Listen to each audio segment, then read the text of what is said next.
Hello and welcome to Off the Record this week. If you're hearing this for the first time, you may be an audience member of idobi Radio. We're very excited to be here. Off the Record will be appearing on idobi every Thursday night at 7 p.m. and directly after we'll be launching the episodes onto all podcast streams like iTunes and anywhere else where you might download a podcast. For our normal and typical listeners, nothing will be changing. You'll just be getting your episodes a little later in the day, but we're really excited to potentially get a lot new listeners and make the show even better. Jesse, you're now really on the radio, so you got to watch it. Well, I mean, I was on the radio for 9 years when I worked at WFMU, but this is such a nice new thing for us, and I'm very excited. Me too. I was almost on the radio a few weeks ago. Kevin Devine came into the Drexel radio station, which is actually a pretty popular radio station. And I guess they've begun doing Jamaican weekends on Jamaican reggae weekends on. Was it Jamaican You Crazy? Maybe. But it originally was only a Sunday thing, and then it became so popular they made it the whole weekend. Wow. So we slipped Kevin Devine in there for 7 minutes to record to play 2 songs in between all this reggae music. Wow. And there were 2 Jamaican hosts, and Kevin, the most pale redheaded Irish white. That dude is white. Yeah, so white, and he's looking through me through the through the booth window, and he's like, "Do you think I play now?" And the Jamaican dude goes, "Come on, man, you're slowing our pace down." Oh my god, it was great. So last week we released our episode with the very punk title called Off the Record Goes to College Part 1, and we're following that up today. We hope this is not boring for you. We had a ton. Off the Record Gets a Job. Oh, is that what we're calling it? That makes great sense, actually. I mean, we gotta keep up with the punk titles, Is that a Descendants album name? That is not a Descendants album name, sadly, but there's about 3,000 punk songs called Get a Job. I think I've recorded about 100 of them. Okay, that's fair. Yeah, there's a Wonder Years Stay Ahead of the Weather 6-inch called Punk is Dead, Get a Job. That's something. I remember that band Stay Ahead of the Weather. I haven't heard that name in forever. They are dead, just like our aspirations of getting real jobs. Whew. Damn. I wonder if we can say damn on the radio. Wait, are they going to make us bleep out curses? No, Jesse. There'd be no show. There'd be no show. My dad would stop listening. And your dad would stop having concerns. And I think our parents have really started to take a liking to emailing us concerns over our podcast. Last week we ended with college life. Let's start with intern life. I have only had one internship. Jesse, did you intern? Oh, I had a lot of internships. I interned at a studio when I was young where we did, it was where the Fugees the Game was made. That was really interesting because I was a punk kid and they were making hip-hop records and I looked like a really punk kid. So all the other interns were into hip-hop and they would just look at me how the fuck and why the fuck are you here? And really it was that I lived down the road. I think that was wow. That might have been my only internship, at least that I can remember. Oh. Everything else I ever got was jobs. Wow. Huh. Well, yeah, I only had one internship. My sole internship was for a company that we've talked about on previous episodes called Crush Music, and I interned specifically for Decadence Records, which was Pete Wentz's label under his management company for Fall Out Boy. And it went really poorly for me. How was yours? Did you like your experience? Mine didn't go long. And now that I think about it, I guess technically when I worked at West Side, I was an intern at first, but really I got the job in a month. And that was I was there for 5 years or something. So I guess, yeah, interning's not fun at all. And, it could be really great learning experience and it can be fun, but usually you're doing terrible things. Usually, So what did you do at Crush? Okay, so I do want to say that I was a really bad intern.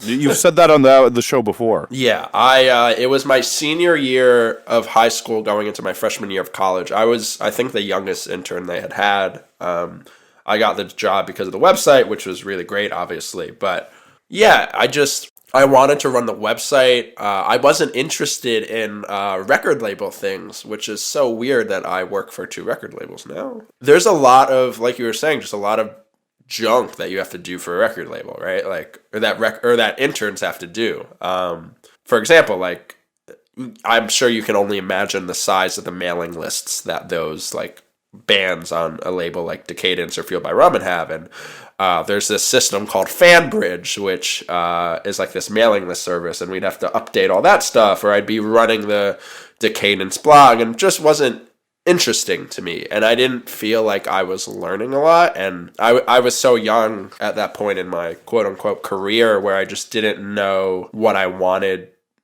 Like, I felt like I needed the internship for my resume because I didn't think, or I didn't know that Property Zach would be able to get me anywhere. I didn't know that I'd be managing bands or anything. But I think you can get a lot out of internships, which I think with maybe both of us, like, we are really strong-headed people, and maybe better to not do as we did.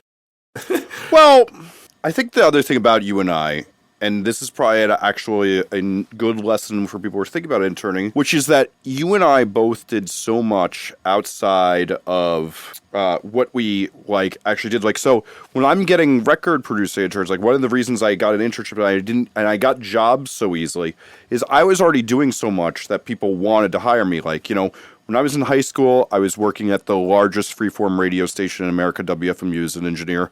I was producing 35 records my senior year of high school. I put on shows. I worked at the local punk record store. So, like, I was doing a million things. I did live sound at the venue where I put on shows. Hiring me was a very easy decision for a lot of people because... So modest. Well, no, but I think that's the thing. It's the same thing for you. Is like it's very easy for you to get like a job at say J Tree because it's like, yeah, this guy does a million things. You want to make yourself look like you should be hired. Hopefully that's not bullshit. But like, yeah.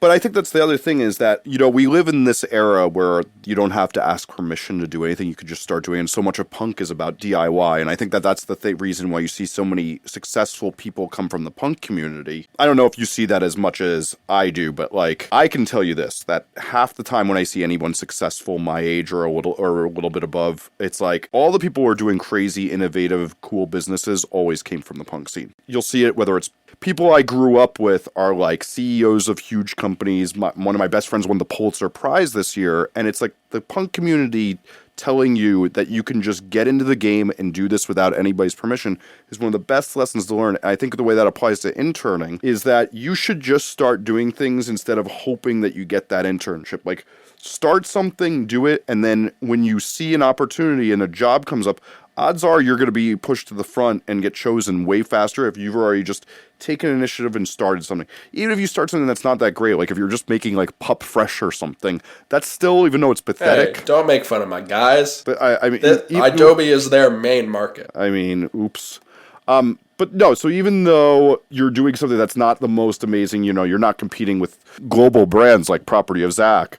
You're out there, you're doing something, you're making something yourself. That makes somebody want to give you a job and skip the interning process. Did you call me a brand? I kind of did call you a brand. Was that me being nice to you? I think you said global.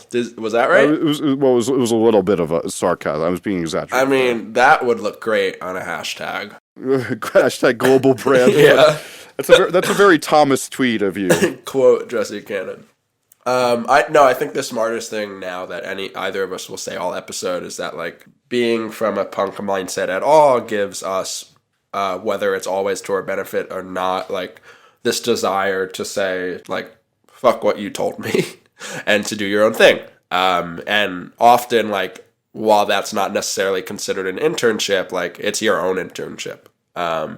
And I say a lot, and I really hate when I give people the answer, but like people will often ask me, how can I start my own Property Zach, or how can I manage a band? If people ask me how to order test presses for a record, I can give them an answer for that, but it's a lot harder for me to say how to tell someone how Absolute Punk will accept their reviews to be a staff member, and I often just say, like, you just need to do it. You just need to, like, even if you don't want to be running your own website, you eventually want to be writing for another website, you need to just start your own Tumblr blog. Doesn't matter if it looks attractive, and you need to you need to post 3 reviews a week, and you need to make sure that people may see the blogs and that you may feel insecure about them, and you want to better yourself, and you want to figure out what works and what doesn't work. And that by any means is not limited to just running a website or something. It's kind of with anything, barring insane expenses. Like, that's one of the nicer thing about the internet, where most things are low cost. But Jesse, I know that you have all this fancy gear, but it's a lot easier than when you were a kid to record stuff now too.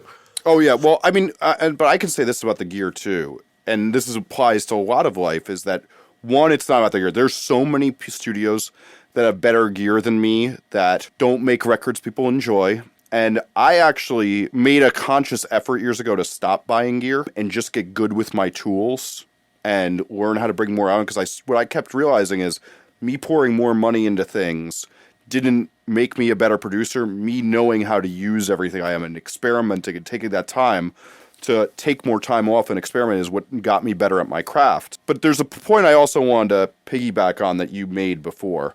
Do you know that really good Ira Glass quote about getting started in things? Maybe. Okay, I brought it up for our listeners in case they haven't heard it. If you're not familiar with Ira Glass, he runs the podcast This American Life, which is probably one of the top 3 most popular podcasts. It's like the most popular podcast ever. Yeah. I mean, minus overall. Yeah. Okay, so this is what he says. Nobody tells this to people who are beginners. I wish someone told me. All of us who do creative work, we get into it because we have good taste. But there is this gap. For the first couple of years you make stuff, it's just not that good. It's trying to be good, it has potential, but it's actually not that good. But your taste, that's the thing that's got you into the game, is still killer. And your taste is why your work disappoints you. A lot of people never get past this phase. They quit. Most people I know who do interesting creative work went through years of this. We knew our work didn't have that special thing that we wanted to have. And if you're just starting out or you're in this phase, you got to know it's normal. And the most important thing you can do is a lot of work. Put yourself on a deadline that every week you will finish one story. It is only by going through a volume of work that you will close that gap. And your work will be as good as your ambitions if you do that every day. Yeah. So is that basically kind of saying... Well, so what I'm saying is this. Write a terrible review for PupFresh or whoever shitty site. Go out there and make terrible records. Manage a terrible band. I mean, odds are you can find a pretty decent band. That's not hard to find, is a pretty decent band who needs a manager. But, yeah, you got to start somewhere. And, one of my friends often teases me that the first record I produced for my punk band got reviewed in Maximum Rock and Roll. Now, Maximum Rock and Roll in its day was the zine that was, the absolute punk. It was just much more real punk. And Maximum Rock and Roll is actually still around, so I shouldn't say it in the past tense. But, Maximum Rock and Roll said that it sounded like I shoved a microphone up someone's ass and recorded it onto a micro cassette. I made terrible, terrible recordings for a lot of years. And I kept going, and I got where I am today. Yeah. And you got to do that. And I think that's the thing is, so a lot of these people get discouraged to not start doing something because they're like, oh, I'm terrible at this. It's even the same thing. The reason I don't know how to play guitar is I started too late. I start playing, I'm like, this sounds terrible. This isn't fun for me to do. Yeah. Do you still look back at recordings from a few years ago and say they suck? Or no? When did you start to think your work was okay once having enough time to look back at it? You want to know what's amazing? I never enjoyed a record I did till 2009. So that means that's 14 years it took me to make a record I liked, that I don't cringe when I listen to. That's incredible. That's insane. I mean, but that thing says I like to think I have great taste and I have really high standards. And what's funny is, even if I don't like the band, I'm very proud of almost every recording I put out now. But the Menzinger's A Lesson in Technology, whatever that thing is called, the first record. And then there's this band Bear Colony I did. Those were the first 2 records that I could still sit and listen and go, these are great. I did a great job. Yeah, that's awesome. I don't know when I running.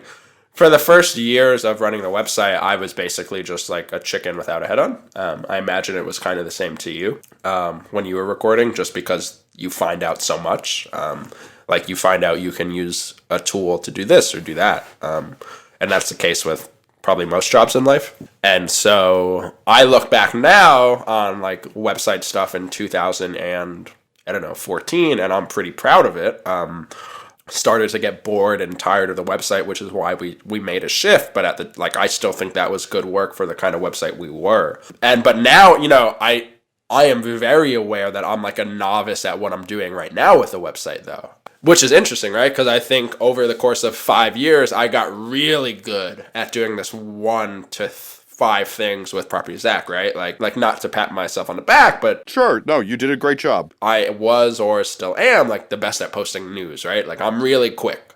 You are the fucking king. Right, I'm the goddamn king, and I can. But everybody compliments on you on that in that business. If they don't like you, they at least say you're the king. Right, and I can still do that, but now like the focus is on, can I write my own pieces, whether they're 100 words or 1,000 words, and also, can I pick good articles to spotlight and add commentary to? And the answer to both is I still think, just like I did 5 years ago, that I'm a really terrible writer, and that I'm not really all that educated, in a lot of things. Like, for example, we posted this piece that Ray Harkins, a great guy that runs a podcast. That was good. That was the vinyl thing? Right, and meanwhile, so for anyone listening, it was Ray Harkins. He works at No Sleep Records, and he has a great podcast called 100 Words or Less. And a great podcast. I just did about 20 back episodes in the last few months, and I really enjoyed it. Yeah, really good stuff.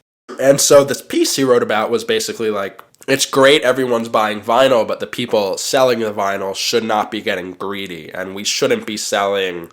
So just for a point of reference, a normal 12-inch record probably costs anywhere from $4 to $6.50 per album on the record label side, and most record labels sell it for about $14, but you'll often see major labels or bigger indie labels sell that same record for $20 or more. And Ray's kind of piece was like, let's not get greedy. It's great everyone's buying vinyl right now, but this would be a real fast way to get everyone to stop. And Jason Tate tweeted at both of us and said, hey guys, like, this is not how economics works. And I couldn't disagree with them. For example, Jason's really educated in that stuff, and it's true. Like, I actually do know that economics don't work that way, right? You charge for the demand, you charge for a commodity. Yeah, so supply and demand. It's a basic thing of economics. Right, but how do those things work out together? Like the vinyl, like, can you say, though, that the vinyl community is fragile and growing, and we probably shouldn't, like, rob them for their money right now while we're still trying to rope them back in? Not in an evil way, but just like... this is the problem. The free market will settle it. These things solve themselves. It does, but, I thought Jason's point was really fair. At the same time, I agree with Ray. Hopeless Records sells single LPs for $18. Bad Timing sells them for $14 to $16. That $2 might not be the biggest deal in the world, but over time of several years, that adds up. Maybe that's 4 records or 10 records you can't buy anymore. And so what I was trying to say, to get back to it, was that like 5 years from now, I sure hope that I look back on the website of 2015 and 2016 and say, man, I had no idea what I was talking about. I wasn't talking out of my ass, but I was an idiot. Sure. What's great is I would be able to look back and say, wow, I was wrong, and I got so much better. Yeah. And that's great. Have you listened to our first podcast recently? No. I listened to 5 minutes of it the other day, and I laughed. Well, I remember recording the first episode of Simpler Sound with Evan, and we're by no means like at our sweet spot yet, but I remember the first episode being considerably smoother and better than our first episode, because I had 7 months of podcasting under my belt. I had 32 episodes or something, and Thomas was not like a big podcast listener until recently, and so I think he started like Off the Records halfway through or something, and then I think like he went back to the start and he was like, wow, that first episode was terrible, or like I've skipped some of the first episodes, and I was like, yeah, I'm really glad people checked out the show though and stuck with us. And that's cool. I think that, ultimately, like, us as a society, we tend to like records that sound like shit because we can hear the emotion or the greatness, or we can see the passion. Oh, wow. You know what? You don't want to go down this road because I will argue this one to the death with you. So let's put this on a topic for another one. Okay, I think this would be a good topic. Oh, yeah. This is next week. We're going down this road. Okay. I will argue this one to the death. All right. I was just having this about Devil and God this morning. I was going to Tell All Your Friends as the example. Oh, nice. I'm up there with you. Okay. So, we kind of got off a tangent, but I think it's an important tangent for this whole job thing. Because you're going to do work and you're going to get better and all that stuff. And you got to just start. And I think that's one of the biggest things with the internships is like, everybody's like, how do I get this? How do I get this? How do I get this? Just start doing stuff. Just start going. How do I get a resume? Pick something, be bad at it, and at least do it, and do it every week, if not every day. Yeah. Just do something. And then we should get into is resumes. So what a dad. Yeah, well, so Can I just say something real quick? Mm-hmm. Before we get into a little more, I said it briefly on the episode last week, but when it comes down to internships, like when you're in school or maybe probably not high school, but basically when you have the time and if you're in college and you need to have a job to like pay off your living or your tuition, like go do your thing, props to you. But if you're lucky enough to have your parents or a scholarship or whatever to help you get by school and you have the time, and even if you're not in a music industry program or something like that, you should be using every semester all you can to find things that you don't like, basically. And I think Jesse and I both agree. You said this last time, and I think it's a great point. Yeah, if you get an internship and it turns out to be your dream job and the company hires you when you get out of college, or you find another company like it and they hire you when you get out of college, that rules. But to me, like, what's so great about internships is that they're like a no harm, no foul way to learn what you never want to do again. Oddly enough, when I interned at Crush, I thought I didn't want to work at a record label, but I think I was just too far in my head about, like, I was kind of an arrogant 18-year-old. But at the same time, like, again, if if you think being a publicist would be really interesting and you intern at a press agency and you hate it, move on. But yeah, I just wanted to say that, and so we can now get into resumes. Yeah, so let's talk about this. One, I'm a little weird. So there was 1 year I had 100 interns at the studio. 100? Yeah, I did the count, and we had somebody in, I'm not kidding you, almost every day. I mean, it was like when I was Mr. In Demand and like really I was going for it as a producer, not just producer, author, manager, trying to do 600 things. And I was in producing records. I would never take a day off. Like, it was crazy. But so I couldn't read resumes. So I would just say sure, come on down. We'll see how it feels. And what's funny is I listened to a podcast with Matt Mullenweg on Tim Ferriss's, who's the guy who started WordPress.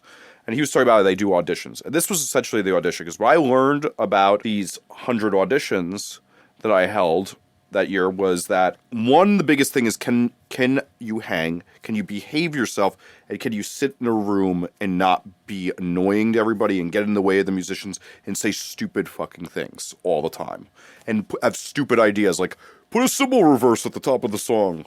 Like, thanks moron. My point with this is that I got to a point where I couldn't read the resume anymore, and so to get hired for me, and interestingly enough, so this was 9 years ago this month, and Mike Ottinger, who co-produces nearly every record I produced with me for the last 9 years, that's how I found Mike, was in that time, and Mike was the one I liked being in a room with the most, and that he's now a partner in the studio and all that, but like, I want to also illustrate this thing that like, people get crazy about their resume, about how it should look, what should be on it, da-da-da-da. If you find a way to meet people and you can come off and behave yourself and learn how to act around people, and like, I think that's the big thing is so much of this is surrounding yourself and being a part of a community where people will take you on and learning how they behave, the things they do and that you shouldn't do and that they do, and just knowing how to talk to those things, that will get you a job so much faster, because every interview or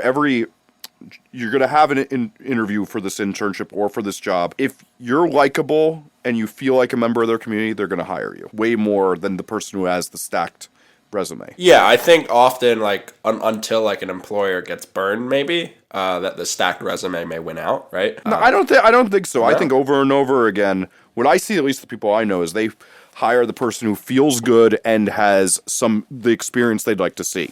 I don't think it's necessarily that like it's like, oh wow, this person's like got passed the best Photoshop test, but then they're a fucking asshole and they're like they have like some loud cough or like they are a sexual harasser. They're not gonna get the thing. No, that's a good point. I've been toying around with the idea for like an intern for Bad Timing and stuff.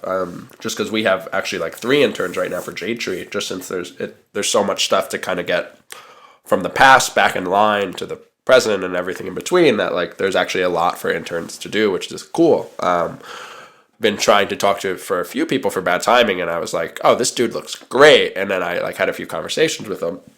I was like, oh no. Oh no. Not gonna work out. Well, you know what, and here's another thing that I want to say that too is, you know what I do when I decide if people are gonna have. So I stopped having interns, but I had one this summer, and the reason I got him was he had tweeted with me before. I read his Twitter. I'm like, oh, I'll like this guy. It didn't have him quoting Attila lyrics, you know, or talking like Lord Franzilla, like. And I think that's the thing, like, you have to realize is, like, there's a lot of, I mean, dude, I was the worst teenager ever. And, like, I said horrible, horrible things all the time, and I was abrasive and loud, and much worse than I am now, and a lot of people still find me that way. And you are terrible. I mean, you know. Anyway, how you present yourself matters, and I think that's another thing to say is that, like, there's a big thing of, like, you know, it's like, how do you get this stuff? It's like being a part of the community. Like, honestly, you know, I was thinking about the other day is you and I's relationship, a lot of it carried on because we tweeted at each other a lot, even though we don't see each other a lot, and that's why we do this today, and that's why these things happen. That's how I think we both, and a lot of internet people, have so many friends that we do. Yeah. Just because we don't, I mean, that's kind of one of the great things to me about like the internet, which is just like, it's okay not to be having, like, to have to check in with someone every Wednesday at 7 p.m. or something. But it is like, you know, like if someone pops up something interesting and you want to talk about it and they want to talk about it with you, that's awesome. Yes. And that's a lot more worthwhile than being forced to talk with someone and it going nowhere. So that would be my big thing. But, you know, if we want to give some practical advice on the resume, think about the best skills you have. And it's like the same thing even for bands when they're approaching somebody. It's just like, find something about you that makes you special, and if you can't, you better start asking your friends or your mother. Just find something. Your mother's a definitely. Man, that ruled. I'm bummed we can't name this episode "Ask Your Friends or Your Mother." Oh jeez, oh jeez. Yeah, I agree. It's funny. This makes me sound terrible. I don't really know if I'll ever need a resume. I remember, like, we had a class at Drexel, like, that was essentially for us to make our resume, and it was really miserable. Sounds it. I don't know. They urged us so hard to, like, make our education, like, the most important thing, like, the top line on a resume, even knowing that we were all music industry kids. Weird. Yeah, and I will just say, like, if you have killer experience, like, that, like, not that that's, you know, like, obviously you want it to say somewhere that you went to school if you did go to school, but, I would just say that, like, make sure, like, unless you're really proud of your GPA or something, like, make what shines on your resume, like, what personally shines to you, you know? Like, that's great advice. Yeah, like, ultimately, if someone calls you in person to interview you, or you get on the phone with someone, like, if that top thing on your resume, they're probably going to want to talk to you about it because, you know, it's nothing personal, but people are lazy. They may not, like, fully look at your resume. Someone else might have looked at it for them and been like, ask this person about Bad Timing Records. And if you want to, like, you know, if you're way less passionate about Bad Timing Records than Property of Zach, and you can't speak so glowingly about it, like, that's a bummer because you want to show your passion more. Like, passion goes a long way. And Jesse was kind of talking about that just with, like, having someone that's A+ at Photoshop but is a total jerk versus someone that's like a B+ but is, like, incredible and hardworking and makes you knows how to show you the good YouTube video. Right. So yeah, I think that was a pretty good line. Just let your, like, you know, just let your passions help you.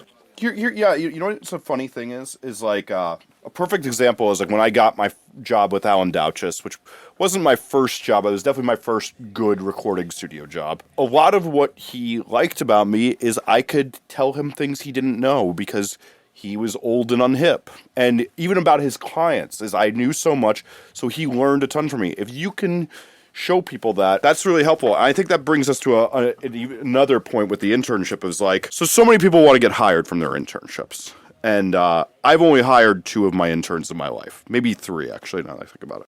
You know, like I said, my assistant's been, or Mike, my co-owner, I should say, is, you know, was my assistant and is now my co-producer. But, like, so much of, like, interning is like, well, like you have these 3 interns at J-Tree. Like, there's always that thing of, like, what's the tale about the too soft, too hard bed? Like the Little Red Riding Hood, is that? Like the peas? No, all right, I'm doing a bad metaphor. Okay, so here's the thing: is you have this scale, and on the scale of 1 to 10, 0 being the person's too scared to take any initiative and do work on their own, and they just sit around waiting for you to tell them what to do, and then 10 being the person who's taking out the garbage and doing too much and reorganizing your books in alphabetical order when you liked the order they were in. Yeah, okay, that works better. Learning how to be the 6 on that scale, I think, will get you through most jobs, but some people, and you have to learn with that boss what they would like. Test the waters, because some bosses hate the person who takes any initiative. Most people are going to like the 6 or the 7, but, like, most bosses really hate the person who sits around waiting for you to do it and then you don't do a single thing that they didn't ask them to do because you're scared. Most people, I hate that as a boss, like, particularly. That drives me fucking crazy. Like, when I've had interns for the management, when I was doing Man Over Orange Transit, the ones that would, like, not do a single thing that I didn't tell them, not take obvious initiative, they made me say, and I loved the ones who, and incidentally the ones I had who were doing great, were all the ones who, like, when I wouldn't tell them, for example, to put the zip code of the person who's in the mailing list down, they would take that initiative because they knew obviously I wanted it, and they would go out of their way to be more organized. That's a killer quality. But learning, if you want to get hired by that boss, learning where they are on that scale is the most important thing you can do. Totally. When you're an intern, I think. I agree. So what behaviors do you like in an intern? I'd be curious. So I've like I said, I've never had an intern before. We have these J-Tree interns right now, and they're they're the company's interns, but they work more with Lindsay, who does like our retail side of the company. I just like, so for instance, we have this intern named Ben, and he's like my classmate at Drexel. So it's not weird, but it's like a little weird that we're the same age, or he might be older than me. But regardless, like, there was a great example where we moved the office from Delaware to Philadelphia in August, and it was miserable. It was like, 90 degrees in August. Moving is hell. Yeah, and it was just one of the hottest days of the summer, and we had to carry up steps, and then we had to carry down steps, and one of those moves. And you're moving a 25-year-old company into a dirty warehouse that hasn't yet been renovated. And we had all the employees of the record label, which was just 4 people, and then we had Ben, our sole intern at the time, and he helped everything. He was phenomenal. He didn't complain at all. He moved everything with us, and then Darren, one of the co-founders of the label, like, he drove up in the U-Haul with us, so he didn't have a ride back to Delaware. He was expecting to take the train home to Delaware, but Ben just volunteered to drive him back, and maybe that sounds like a silly example. Ben went out of his way. He didn't need to be asked to take him back, and Darren threw him some gas money or something, but he was shocked, and it's basically just a form of dedication. And we have this other great intern named Alex, and I don't know, it's like, people think I'm kidding a lot when I say this, but I'm pretty bad at social media stuff. Oh my god, really? It just doesn't interest me, So what part of it are you bad at? I don't want to be posting, I don't want to be getting people riled. And I want people to be really excited about 25 years of J-Tree hashtag, I want old punks like you to dig up their $3,000 XXL Judge shirt, Yeah, because I'm gonna ever have that. Dude, a lot of people have that. That's a lot of my friends have that. I would I hate I would really hardcore. love someone to write Property Attack a story. I'm now making a mental note of this, of that culture. Really incredible. But you know who you get to write Nick that? Manga. No, Finn McKenty. Okay. Great. Okay. Anyway, and so I'm just not that interested in creating a social media campaign. Okay, I understand. I hate that shit too. Right. It can be really gross. It doesn't have to be gross though. But regardless, it doesn't. You know what? Just had a thing of watching that band Teenage Suicide on social media. They're so funny. They're great, man. doing it. They're doing it so right, of making a mockery of what fucking absolute bullshit this all is. Yeah, and that rules. And, that's an enjoyable plan for themselves. They would never if you called it a social media plan, they would make fun of you. Oh, yeah. But, so Alex, though, really likes that stuff. And that's why we brought her on, because I, wanted someone to do that, but I didn't one, I didn't want to spend the time on it, and two, frankly, I didn't really think I'd be good for it because I didn't want to be spending, if I didn't have a passion for something that was really important, then I would be scared that it wouldn't succeed, you know? And Yeah, it's also hard to do a good job on something you have absolute disdain for. right, right. And even though she's like, quote unquote, an intern, I definitely trusted her to do a good job, and she's been doing a really good job and has been coming to me with ideas and has made a Google Calendar, which, you know, gave me like the heebie-jeebies at first, not just because I have the flu, but, you know, it turned out to be a good idea. And you know, basically, and I think the question was, what are the habits you like to see? And ultimately, to me, if you're just be productive, like, don't wait on me to, Passionate might be the better, not productive. yeah, or outgoing even. Like, don't wait on me to, if your work's done for the day, that's okay, right? But if you're also supposed to come in 2 more times this week and I haven't necessarily given you anything, and when I say I mean anyone that potentially has an intern, like, what else do you want to be doing for the company, right? Like, presumably you're interning for Jade Tree because you really like the label or want to learn about tour press or retail or vinyl reissues, right? Like, that's presumably why you're interning for this company right now. And so if I was having you do lame work, like find some contracts for licensing, and now you're done and I haven't given you anything yet, and if you're concerned I'm going to throw like 10 more things of licensing upon you, like what, and you really want to learn about how you send vinyl to a record plant, like ask me, like let me, like I can put you on CC on an email or something like that, you know, like be outgoing to what you're passionate about. And ultimately, like, this is going to keep coming back to passion, but, you know, you're only going to learn as much as you want to learn at an internship unless the person is forcing it down your throat. And That's a great point. Yeah. It's not a bad thing to say, hey, I'm really interested in learning about this, and the boss saying, okay, like, we really need you to do this for the next 2 weeks, but seriously, just remind me in 7 days and we'll get into it. You know, that's okay. That's great. So let's try this. I have had a lot of shitty interns, so I'm going to talk about some behaviors I've seen, and you tell me if you agree with me as I go through these behaviors. What do you think of that? All right. Shut the fuck up. I think most interns are more concerned with hanging out and talking to people and telling you all the things they think than they are asking a question or, trying to figure out how they can be a good intern. They're more concerned with talking about what record they're listening to right now, or their stupid idea about when Brand New is going to release a new record. Yeah. No, I agree. Good with that. Being mad about taking out the trash and going and getting somebody coffee, or as I did to one intern, making them go get my girlfriend tampons as a way to humiliate them after they humiliated us by being such a bad intern. Oh my God.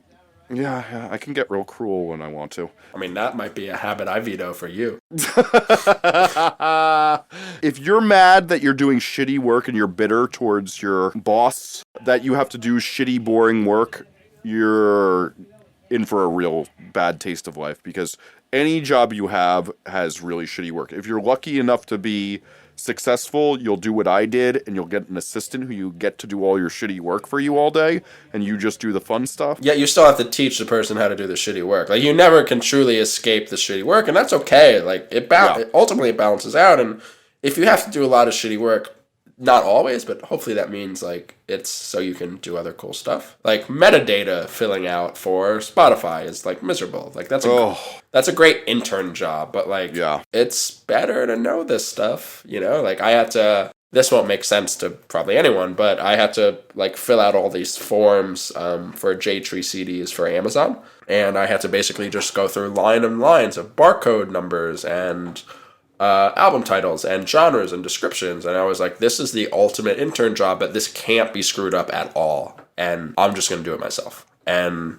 now, it took me an hour to figure out how to do it. Now I'll never have to figure out how to do it again. And there is value in this stuff, because, like, so much of the music industry is just one repeated task over and over again. And it's good to learn. Yes, I agree. Another one is when to ask questions. One of the most important things you can ask your boss is when it's okay to ask questions. Or, can I ask a question now? Writing down your questions in your phone and asking them at the appropriate time.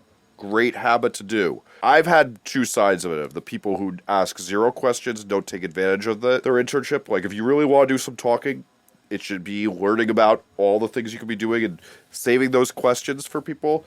But then the other side of it is the person, like, I listen for a living. Basically, as a record producer, I have to always be listening. Really sounds terrible. Yes. Asking people questions when they're trying to listen, not the smartest thing. Yeah, I feel like that's where we're different. I like questions.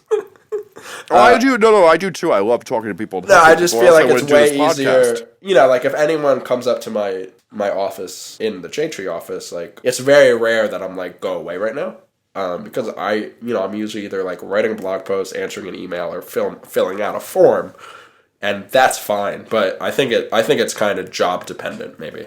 Yeah, it's more of that. Like I have no problem doing it on my days when I'm working on the book or I'm working on marketing for my books or my new project that I'm doing now. If so I've had an intern, for example, who's done some work for the book. That's fine. Ask me questions all day, but not when I'm listening to a master, for example. But yeah, I think those are the main habits to consider when you're an intern about how you'll eventually, whether you're actually going to get hired and get a good recommendation. I think the thing to also remember too is that so many people only want to do an internship that gets them hired, and most internships don't hire. What most internships do is they make you connections of people.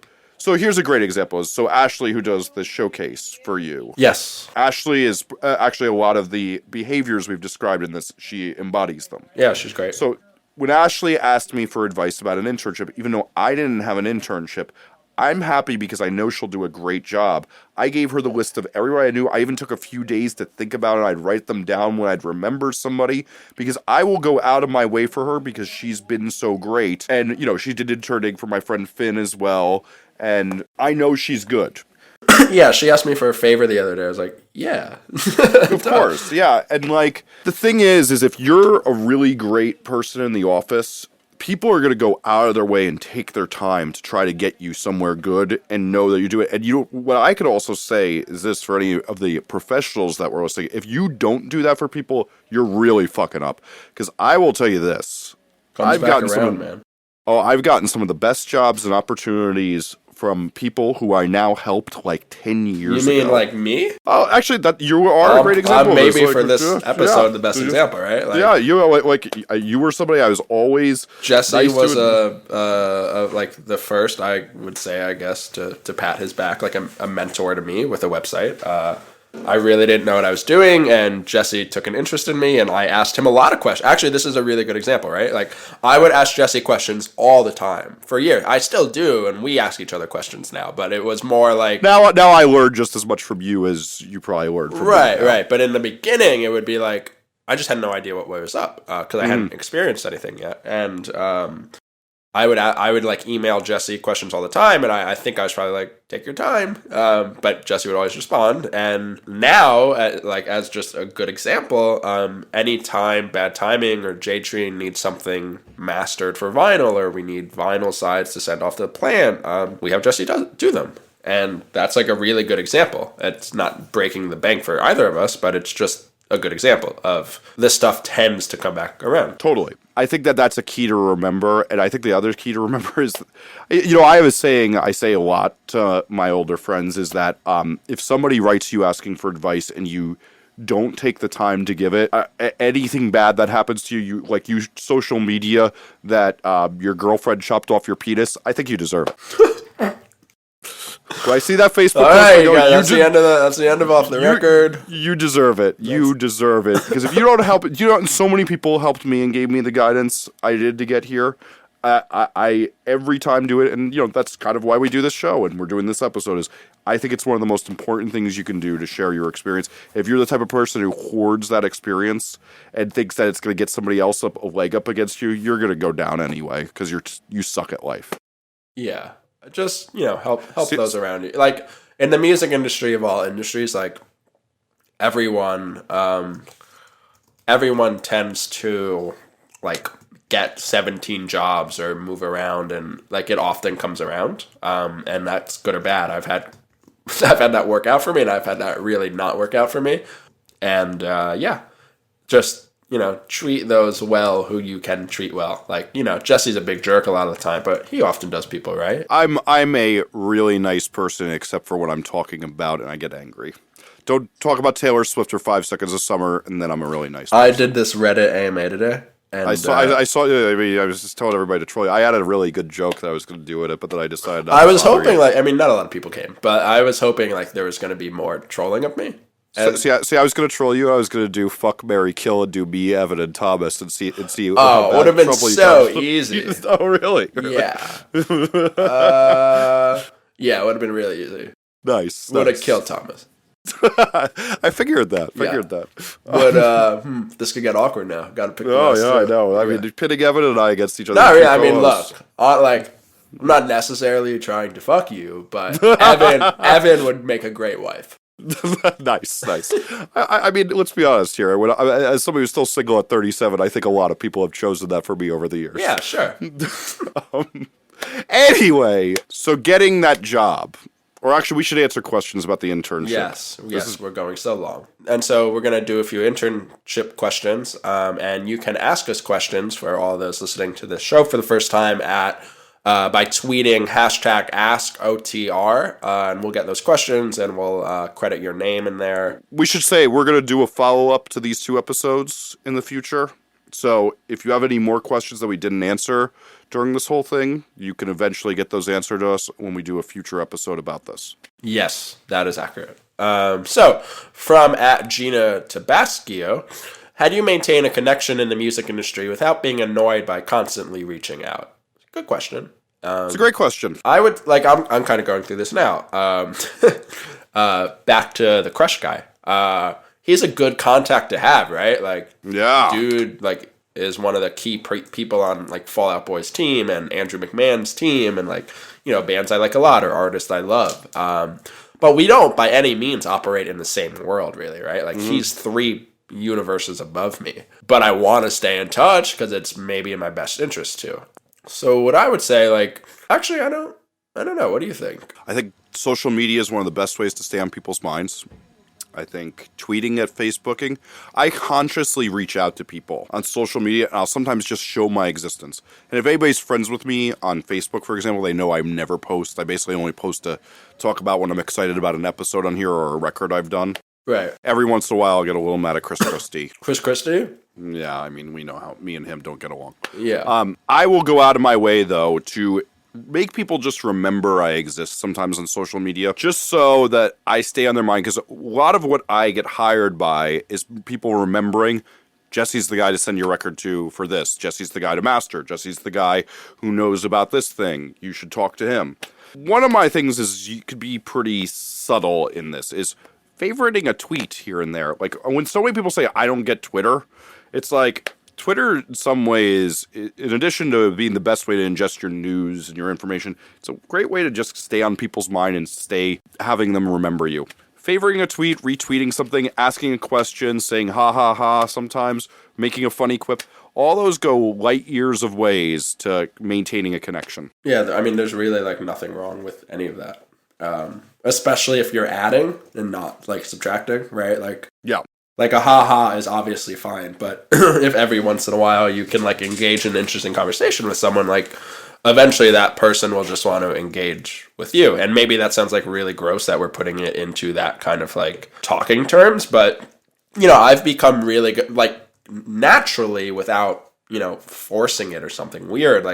I've become very good friends with a few people over Twitter that I don't know at all, that I didn't know at all personally, and that we just got to talking on Twitter over time, and now we're really good friends. Same. Nick Mango, our mutual friend who runs a great company called Limited Run. He's kind of the perfect example where Thomas, my partner, and I use his platform to sell our vinyl on for our record store, but I didn't know him personally. Thomas did, but I started following him on Twitter, and he started following me, and we just became real good friends after that, and now we're working on something together. It's cool how that happens. But that was not fake, right? It was organic. The next question is, hi, I know you two work in a pretty DIY manner, but could you think of some pros and cons to working in a more corporate major label setting? I think you learn a lot from a different world. Yeah. Like we said earlier in this episode, it's okay if you end up loving or hating that, but the way a major label works is so different than a way a little DIY label works, or similarly different from a way bigger indie label works. Everyone works at different scale. Your the budgets are crazy different. The employees are different. I would say that like if you're working at a major label, you may be getting coffee more for your boss, because at an indie label or something, for example, like they may actually need you more. J-Tree has 3 interns because we need them all right now. None of them are getting coffee for us. At the same time, like it's all about making yourself worthwhile as long as the employer is open to it. So I think it's great. I think it's just, again, trying something new and seeing where that can get you. I think that that's pretty damn good advice. I think that there's also a thing like, obviously, you know, you could get 401ks and stuff like that if that's your thing. And I think that there's also a thing of that learning to work with a lot of people in an office setting sometimes is a good thing for some people's personality, and sometimes is very detrimental to their personality. Definitely, it's good to learn, and you know, with any job you get, internship, paying job, whatever, it's just good to learn how the world works, especially when you're young. Like when I was 18, 19, I had our second videographer for Property Zach, Eric Titi, who I now like manage for his video stuff. He was a volunteer for Property Zach, just like all our employees were. We didn't pay them; they were all just giving their own time, and you know, time is money, and you know, I was kind of taking Eric for granted. And while he was on a shoot and I was there, he was kind of just like, hey, like, I'm not mad, but it would just be great if you could be more appreciative. And I was like, damn, that's true. You know, and it's good to kind of learn the world around you, because you can so often just get stuck in how you think the world works. Great point. So first job, I think a lot of this for the internship stuff applies to this.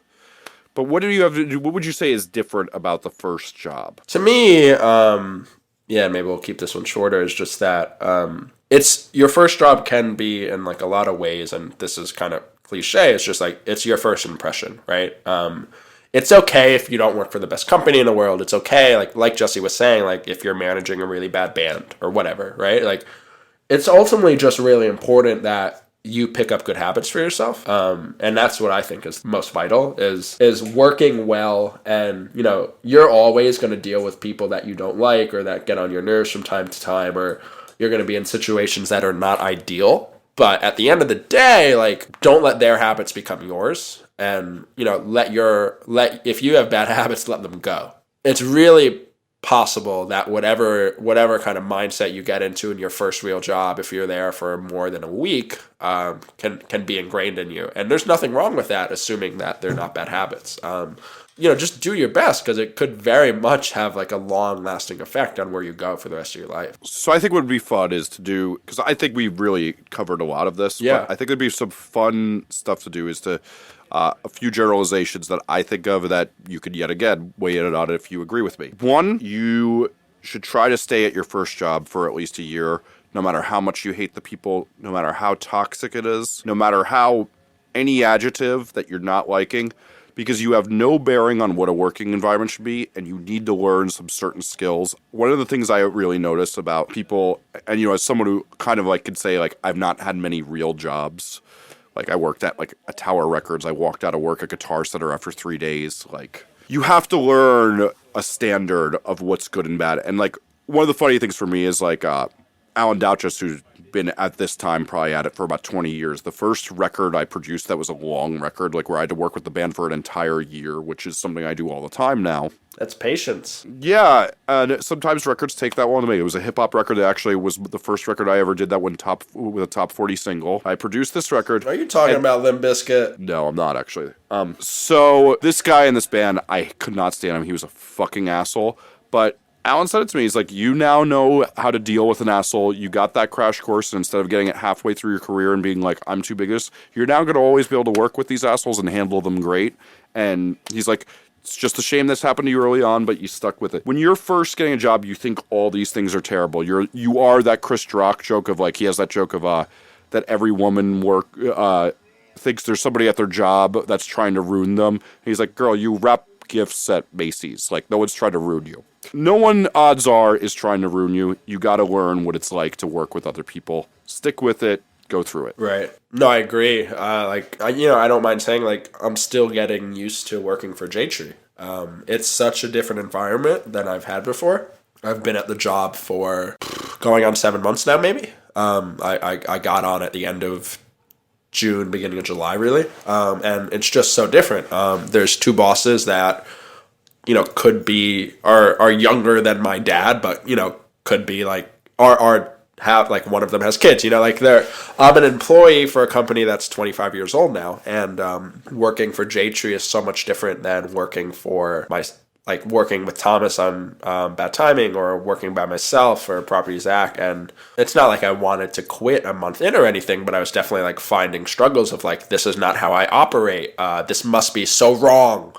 And it was that I wasn't open to working the way anyone else wanted to work. And that doesn't mean they were right or I was wrong or vice versa. It just means like people work in different ways, and that doesn't make them better or worse necessarily. And I like we've both said now a bunch of times, like, you're just educating yourself, learning patience, learning how to deal with people, and eventually you see things and you take those with you. If they're bad things, you can learn not to repeat them. If they're good things, you can instill them elsewhere. And yeah, I definitely think staying at a job for a year, unless it's like god awful for a bad reason, is good. Yeah. And obviously this is barring like extreme sexual harassment or violence, but in general, you should stick with it. 2, cover letter is something people slave over, and I think it's one of the least important things. No one doesn't get a job by a cover letter most of the time. Yeah, I've never made a cover letter. I just ultimately no, I don't think so.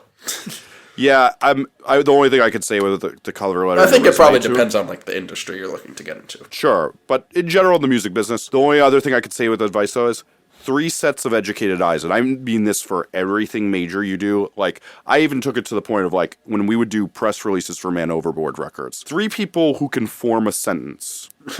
And your mom. Not your friend who types "you are" every time they mean "your" and gets there, and there wrong every time. 3 sets of educated eyes. Let them see it. It's not going to be the end of the world. It's not. Your cover letter is not going to be what gets you the job or doesn't. I know it seems like the biggest thing in the world because you've been talking to adults, but you're in the music business. That's not going to be the thing. Agree or disagree? I'm with you. Your first job is not going to be your last job, most likely. Yeah. Yeah. So what you're trying to do here is, 1, get a good recommendation to go up to something better. So have you given out, like, let me ask you a quick question. Yeah. And this may just answer the whole question. It's just kind of like, I meant to ask you this before and I forgot. Have you been called many times for recommendations? Like to give someone else a recommendation? So here's something I don't want to say because I don't want it to happen even more. Everybody and their mother writes down that they worked for me, and 90% of these people don't. They're just my friends. Half the guys in bands, they write down that they worked for me for 3 years, and I lie on the phone that they did work for me. I do it for everybody because everybody knows they can call me up and I'll say nice polite things in a peppy voice with a soft thing, unlike how I talk on here. That's funny. Yeah, anytime anyone's ever put me down, they've asked me beforehand. Now I've had it when people don't ask me beforehand. If I'm not that fond of them, I've blown up 2 people's spots in the last like 60, 90 days because they didn't ask me. I do this like once every 2 weeks. No, not even kidding you. Yeah, I'm not above that. So, but that it does get into an interesting thing that, though, recommendations in the music business, not many people call. Now, if they know the person, I've gotten tons of emails from somebody who I know. Like, let's say it's like somebody at a record label I know, and they go, "Hey, you know this person?" I say, "Yeah, they are," and I'll say my honest opinion of them. Right? Yeah. Same. I've gotten a lot, or even me. I've emailed people that I've seen know friends of mine and to check in on them, whether it's an intern or someone that I'm going to hire to do some work or whatever, or like a merch guy, obviously, right? Like, checking is, you're going to be checked on probably. Yeah. So, and I think that's the thing is too with lying is that you better check up on that lie. I mean, everybody, let's also say this, 10% of the truth can be bent on your resume and get away with it at all times. Just knowing that how much is 10% is a good thing. And knowing how much is 90% is also a good thing. That's a great point, Zach. Thank you. I'm learning math. Oh, so the point I wanted to make about this not being your last job was odds are you're working for the resume experience and the recommendation. You're not working to get to be the CEO at this company. And a lot of music business places, that's not even possible that you're ever going to be the CEO because it was started by a label. I think it's a very important thing to remember that you're trying to maintain relationships with people. And even if they act like assholes, being the bigger person will get you very far. And I think that's a very big thing to remember. But when you get to be old like me and somebody acts like an asshole, you can say, hey, I've been doing this so long, I don't have to take this bullshit. You can fuck off. Yeah, we're all going to go back on that and mess up at times. Like, there are people that I've not been the bigger person to, and it's come back to bite me. But that's not good, Zach. No. I'm pretty much I'm very good at it. If there's one thing I could say I'm a pro at, it's being the bigger person. I've got a publicist or two on my list. I really bothered Razor and Tie when I said that they shouldn't support Attila, but no, I think it's really important because it's not like we're trying to be stale with what we're saying, but at the same time, like, you're going to be talking. Unfortunately, it's very rare anyone gets rich in the music industry. And that means we're all here forever until we're dead. And, or we quit to get a real job, because punk is dead. And, that means you're going to be talking to these same people at different jobs forever. And having friends in many places is really good.